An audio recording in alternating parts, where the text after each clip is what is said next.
গাইবান্ধার সাদুল্লাপুরে আলোচিত মানবিক ব্যক্তিত্ব আব্দুর রহিম সরকারের অর্থায়নে মানবতার সদাই ঘর এর পক্ষ থেকে নিত্য প্রয়োজনীয় পণ্য সামগ্রী স্বল্প মূল্যে বিক্রয় করা হয়েছে। ২রা মার্চ বিকেলে উপজেলার দামোদরপুর ইউনিয়নের পশ্চিম দামোদরপুর মাথারহাট বুচ্ছ গ্রামের বাসিন্দা নিম্ন আয়ের মানুষের মাঝে মানবতার সদাই ঘর এর পক্ষ থেকে এসব পণ্য সামগ্রী বিক্রয় করা হয়।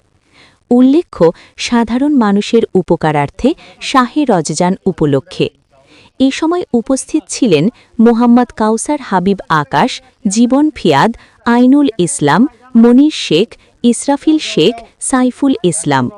উল্লেখ্য, মাহে রমজান উপলক্ষে গুচ্ছগ্রামের নিম্ন আয়ের সাধারণ মানুষের উপকারার্থে আলু ২ টাকা কেজি, চিকন চাল ৪০ টাকা, ডিম ২৫ টাকা হালি, চিনি ৯০ টাকা সহ নিত্য প্রয়োজনীয় পণ্য সামগ্রী স্বল্প মূল্যে বিক্রয় করা হয়।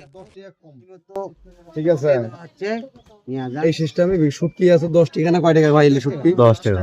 10 টাকা শুটকি। 50 গ্রাম আছে। ধন্যবাদ। আবারও নতুন করে সেলুট নতুন প্রজন্মের, নতুন বছর, নতুন দিনে আব্দুর রহিম ভাইয়ের আলু সহকারে 205, 200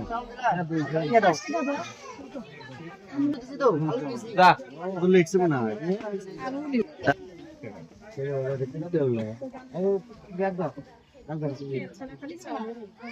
আমি দিতে পারবো না। আর কি দেবেন? তেল তেল চাউল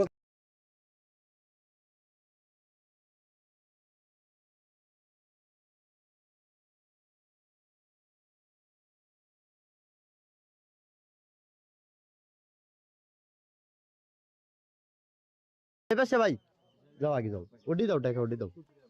নিউজ ডেস্ক, সারা বাংলা সংবাদ, ঢাকা। খালি চাল দাও।